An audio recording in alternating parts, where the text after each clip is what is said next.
अस्सलाम वालेकुम। Wisdom with MMK के साथ महरीन मुश्ताक हाजिर है और आपकी बेहद फरमाइश पे आरजे शहजाद को हमने दोबारा बुला लिया है यहाँ पे और हम उनसे आज बात करेंगे बहुत ही डिफरेंट टॉपिक पे। तो आइए मिलते हैं आरजे शहजाद से।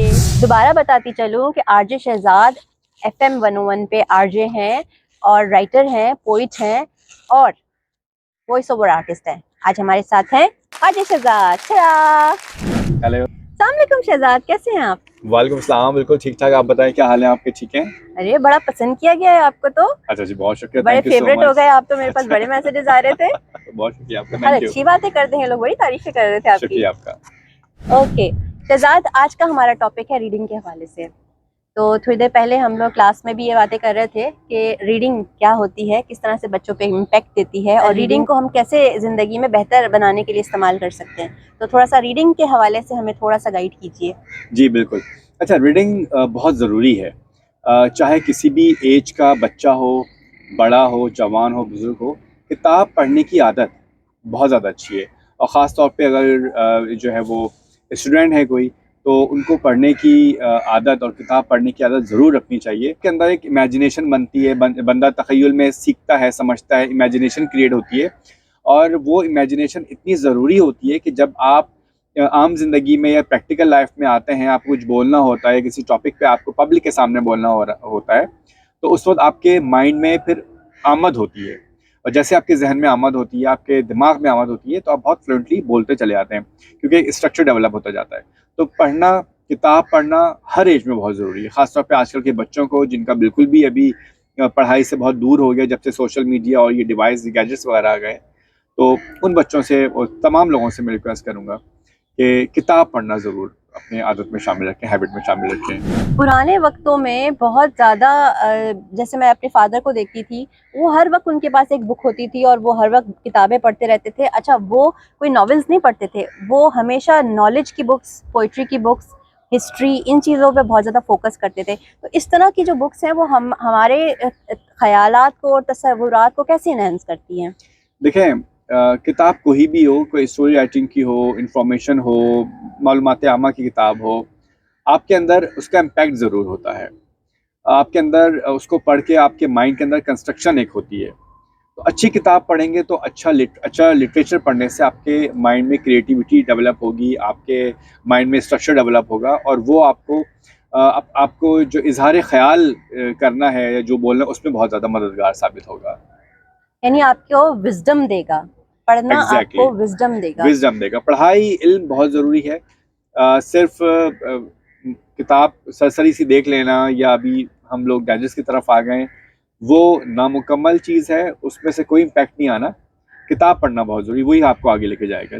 रोशन दिमाग होता है आपका, जहन खुलता है किताब पढ़ने से। अच्छा, मैं पूछना चाह रही थी कि किताब से मोहब्बत कैसे पैदा की जाए आजकल की जनरेशन के अंदर, कि बच्चों के अंदर बुक रीडिंग का कॉन्सेप्ट डेवलप कैसे किया जाए और मोहब्बत कैसे पैदा की जाए। क्योंकि आजकल के बच्चों की अगर हम कॉपीज़ भी देख लें, वो जो स्कूल में काम करते तो वो भी चुड़ी मुड़ी होती हैं, बुक्स का भी बहुत बुरा हाल होता है।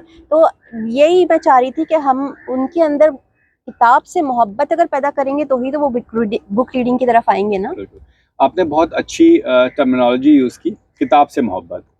किताब से मोहब्बत इतना गहरा अल्फाज है, उतने गहरे मायने हैं इसके, कि शायद इसको हम अल्फाज के अंदर मुकम्मल ना कर पाएँ। लेकिन मैं कहूँगा कि और यहाँ पे बड़ों का आके, जो पेरेंट्स हैं, उनकी ज़िम्मेदारी है कि बच्चों के अंदर किताब से मोहब्बत का जज्बा पैदा करें। उनको ये बताएं कि आप किताब से कितनी ज़्यादा मोहब्बत करते हैं, किताब का ख्याल रखना। और कोई स्कूल गोइंग बच्चा है, उसको बताएं कि आपको अपने बैग में कॉपीज़ और बुक्स को कैसे मैनेज करके रखना है। उससे कोई एक पेज मुड़ा हुआ भी नहीं होना चाहिए, उसमें हर चीज़ का चैप्टर वाइज और आपका नाम और हर चीज़ें हेडिंग होनी चाहिए। किताब से मोहब्बत एक बहुत वसी चीज़ है। और थोड़ा सा अगर आगे आ जाएँ, तो ये चीज़ अगर डेवलप हो जाएगी, तो वो बच्चा अपनी पुरानी बुक्स को कभी फेंकेगा नहीं। और आप यकीन माने, मेरी आज तक आदत है, मैं पुरानी बुक्स को कभी भी रिप्लेस नहीं करता। वो आज तक मेरे शेल्फ में है, मेरे घर में है, कहीं ना कहीं दोबारा पढ़ने का मौका मिले वो ज़रूर पढ़ता हूँ। तो बच्चों के अंदर आप ये जब पैदा करेंगे इस खूबी को, खुसूसियत को, तो बच्चों के अंदर मोहब्बत हो जाएगी किताबों से। और वो कहीं पे भी, अगर वो अपने किसी ड्राइव पे भी जा रहे हैं, पेरेंट्स के साथ भी जा रहे हैं, आउटिंग पे भी जा रहे हैं, बुक ज़रूर हाथ में होगी। उस हाथ में बुक का होना इस बात की गवाही देता है कि उस बच्चे को किताब से मोहब्बत है। और ये जब चीज़ आगे चलती चली जाएगी तो बच्चा आप सोचे कहाँ से कहाँ जाएगा। यानी कि a book can be your best friend, your companion, your partner. बिल्कुल, किताब से अच्छा कोई दोस्त नहीं है। इंसान देखा जाए इंसान के लिए तो सबसे बेहतरीन तो उसके माँ-बाप दोस्त हैं, और माँ-बाप के बाद जो है वो बुक आती है। बुक बहुत अच्छी और बेहतरीन दोस्त है इंसान की। अच्छा, किस किस्म के हमें सब्जेक्ट्स पे बुक्स पढ़नी चाहिए? किस किस्म के टाइटल्स और टॉपिक्स हमें पढ़ने चाहिए जो हमारे विज़डम को एनहांस करें? अच्छा देखिए, आजकल जो कोर्सेज़ जो स्कूल में पढ़ाए जा रहे हैं, मुझे ऐसा लगता है शायद कि वो वही चीज़ें चंद हैं जो कि रिपीटेशन है, रटाई जा रही हैं। बच्चों को ये बताना चाहिए, बच्चों को ये लर्न करवाना चाहिए कि वो पब्लिक डीलिंग कैसे करें, उन्हें बाहर जाके लोगों से कैसे मिलना है। हम इस बहुत बात पे तो बहुत फ़ोकस करते हैं कि बच्चों को हम घर आके एबीसीडी रटाते हैं, लेकिन उन्हें हम ये गाइड नहीं करते प्रॉपर तरीके से कि अगर आप बाहर जा रहे हैं या आपके घर में कोई गेस्ट आ रहे हैं, उस वक़्त आपकी बॉडी लैंग्वेज क्या होना चाहिए, आपका इंटरेक्शन क्या होना चाहिए। तो बच्चों को कॉन्फिडेंस देने के लिए जितना हो सके उसको ये बताएँ कि आपको लोगों से कैसे इंटरेक्शन करना है। ये चीज़ आपको बहुत पब्लिक डीलिंग ही बेसिकली असल चीज़ है। और आपके पास मास्टर्स की डिग्री है और अगर आप प्रेज़ेंट नहीं कर सकते, अपनी प्रेज़ेंटेशन नहीं दे सकते, तो वो फिर शायद बेकार है। तो पब्लिक डीलिंग या पब्लिक फ़ियर उस चीज़ को ख़त्म करना, लोगों के सामने बोलना, ये एक बहुत अच्छी आप कहते हैं कि आपकी अचीवमेंट है। इस पे आपको फ़ोकस करना चाहिए, काम करना चाहिए। एक छोटी-सी बात ज़हन में आ गई किताब के हवाले से कि बच्चे जो हैं वो अपने सब्जेक्ट्स को बहुत ज़्यादा बर्डन समझते हैं।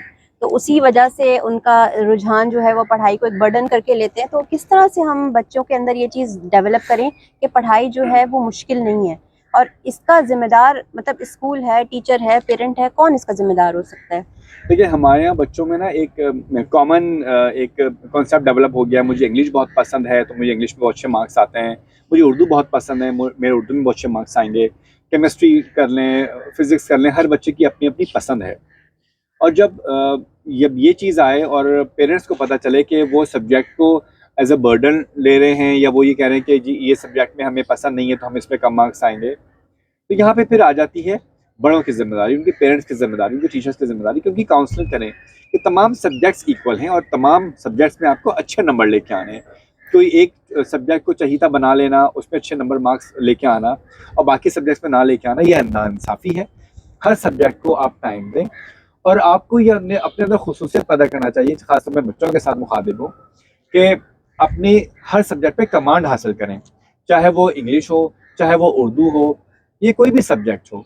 आप जितना कमांड हासिल करेंगे, आप इस चीज़ को अपनी कमज़ोरी क्यों बना रहे हैं कि मुझे इंग्लिश अच्छी आती है तो मुझे उर्दू अच्छी नहीं आती। हर सब्जेक्ट को उस पे अबूर हासिल करें, कमांड हासिल करें, ताकि बेहतर से बेहतर नंबर हासिल हो और बहुत आगे बढ़ें। अभी ज़िंदगी बहुत आगे बढ़ी है। अभी इन सब्जेक्ट्स पे पढ़ के ये सोचना कि हमें ये सब्जेक्ट पसंद नहीं है तो यहाँ पे फेलियर आ जाएगा। तमाम सब्जेक्ट्स पे बच्चों को बहुत अच्छे से फ़ोकस करना है ताकि बहुत आगे जाएँ। ग्रेट। हमने लास्ट टाइम बात की थी कि ज़बान का हक अदा करना, तो क्या किताब का भी कोई हक होता है? बिल्कुल, किताब का हक होता है, कोर्स का हक होता है, टीचर्स का हक होता है, पेरेंट्स का हक होता है। किताब का ये हक है कि आप अपने तौर पे अपने गिरेबान में झाँकें, और तमाम बच्चों से मैं मुखातिब हूँ, कि वो ज़िम्मेदारी के साथ, ईमानदारी के साथ हर एक चैप्टर को, हर एक सब्जेक्ट को अच्छे से पढ़ें। इस चीज़ को माइंड में रखें कि आपने ज़िंदगी में कामयाब होना है और हर चीज़ को घोल के पी जाएँ। और जहाँ आपको ऐसा लगता है कि आप कहीं स्टक हो गए हैं, कोई प्रॉब्लम है, तो अपने पेरेंट्स से, अपने टीचर से डिस्कस करें और इस इश्यू को रिज़ॉल्व करें। और अपने हार नहीं मानना चाहिए, आगे बढ़ना चाहिए, और जहाँ लगे कि ये चीज़ मुश्किल है, उसको तो सबसे पहले करना चाहिए। नॉलेज सीकिंग जो है वो ज़्यादा इम्पोर्टेंट है या स्कोरिंग ज़्यादा इम्पोर्टेंट है? हम लोग जो नॉलेज एक्सट्रैक्ट करते हैं अपने सब्जेक्ट्स में से, अपनी पढ़ाई में से, अपनी बुक्स में से, अपनी रीडिंग में से, वो जो नॉलेज हम एक्सट्रैक्ट कर रहे हैं वो हमें काम आएगी या हमारे स्कोर्स हमारे लिए ज़्यादा इम्पोर्टेंट है? क्योंकि मैं लोगों को क्योंकि मैं खुद बच्चों को पढ़ाती रही हूँ, काउंसलिंग्स करती रही हूँ, तो मैंने ये देखा कि प्रेशर में आके, जैसे हमारे यहाँ पास में ये भी आया कि बच्चे ने सुसाइड कर ली पढ़ाई के प्रेशर, मार्क्स के प्रेशर की वजह से, क्योंकि कंपैरिजन बहुत ज़्यादा था। बच्चा जो है उस डिप्रेशन में चला गया और उसने सोचा मतलब ज़िंदगी को ख़त्म करना ज़रूरी समझा और अपने आप को बेहतर नहीं कर पा रहा था वो। तो ये चीज़ ज़्यादा ज़रूरी है या वो नॉलेज एक्सट्रैक्ट करके आहिस्ता आहिस्ता एक बेहतर इंसान बनते चले जाना? उसकी तरबियत, वो नॉलेज उसकी तरबियत में आती है ना? जी बिल्कुल, बहुत अच्छा सवाल है आपका। बेसिकली यहाँ पे जिम्मेदारी है पेरेंट्स की। पेरेंट्स इस तरह का माहौल ना क्रिएट करें, इस तरह का कोई एक सीन ना क्रिएट करें जिसमें बच्चे को ये रियलाइज़ हो कि मुझे इस साल या इस चैप्टर्स में, इन एग्ज़ाम्स में मुझे बहुत अच्छे से मार्क्स लेके आने हैं। लेकिन जैसे अभी आपने दोनों बातों में कंपैरिजन बताया कि या तो नॉलेज सीकिंग हो या स्कोर सीकिंग हो। नॉलेज सीकिंग ज़्यादा इंपॉर्टेंट है, ये आपको हमेशा आगे लेके जाएगी, आपको कामयाब इंसान बनाएगी। और स्कोर सीकिंग में ये है कि बच्चे हर वक्त एक प्रेशर में रहेंगे कि अच्छे मार्क्स लेके आने हैं। अच्छे मार्क्स तो लेके आने हैं, वो पढ़ना है, लेकिन पेरेंट्स की ये जिम्मेदारी है यहाँ के कि बच्चे को ये चीज़ सिखाएं कि नॉलेज कैसे गेन करनी, जो कि बहुत आगे जाने वाली है। आज हम ऑरेंज पहन के आए हैं और साथ में हमारे साथ ऑरेंजेस भी हैं। हम ऑरेंजेस का भी शुक्रिया अदा करेंगे, हम आरजे शहजाद का भी शुक्रिया अदा करेंगे। वो आए और बहुत ही ज़्यादा प्रेशस नॉलेज उन्होंने हमारे साथ शेयर की, अपनी लाइफ के बहुत कीमती लम्हों में से हमारे लिए उन्होंने लम्हे निकाले और हमारे पास आए। आखिरी में आप देखने वालों को आप क्या मैसेज देना चाहेंगे कि ज़िंदगी किस तरह से गुजारें? देखें, मेरा मैसेज यही है कि पेरेंट्स के लिए भी और स्टूडेंट्स के लिए, जहाँ अगर आप स्टूडेंट हैं, स्टूडेंट का रोल प्ले कर रहे हैं, उसको मुकम्मल जिम्मेदारी के साथ प्ले करें। अपनी स्टडीज़ के साथ बहुत ज़्यादा आप दयानतदार रहें और दिला के पढ़ें। और जो पेरेंट्स हैं उनका सबसे ज़्यादा रोल प्ले है, करेंगे वो, और बहुत ज़्यादा जिम्मेदारी है उनकी कि वो बच्चों को कैसे लेके चलें। कोई इस तरह का एक्स्ट्रा प्रेशर नहीं होना चाहिए। अपनी चीज़ों को छोड़ के, अपनी हॉबीज़ को छोड़ के, कुर्बान करके बच्चों को टाइम दें। क्योंकि अभी देखा गया है कि पेरेंट्स भी इतने ज़्यादा बिजी होते हैं अपनी चीज़ों में, वो टाइम नहीं दे पाते। तो यहाँ पेरेंट्स की भी जिम्मेदारी है। और यूँ बच्चों की कंसंट्रेशन और बड़ों की जो है वो कंसंट्रेशन बच्चों के लिए, यही एक अच्छा घराना और एक बच्चे को अच्छा मुस्तकबिल दे सकते हैं। सर शकील हमेशा एक बात करते हैं कि रीडिंग में भी लोग मास्टर्स करते हैं। उनकी मुलाकात एक खातून से हुई जिन्होंने स्पेसिफिकली रीडिंग के अंदर मास्टर्स किया था। तो रीडिंग भी एक आर्ट है और इसको उस खूबसूरती के साथ पढ़ने की कोशिश कीजिए और बहुत ज़्यादा कंसंट्रेशन के साथ पढ़िए और उससे उसका जो मोटिव है उसको एक्सट्रैक्ट करने की कोशिश कीजिए। तो रीडिंग का भी हक अदा कीजिए। इसके साथ ही महरीन मुश्ताक को और शहजाद साहब को इजाज़त दीजिए। अल्लाह हाफिज़। अल्लाह हाफिज़।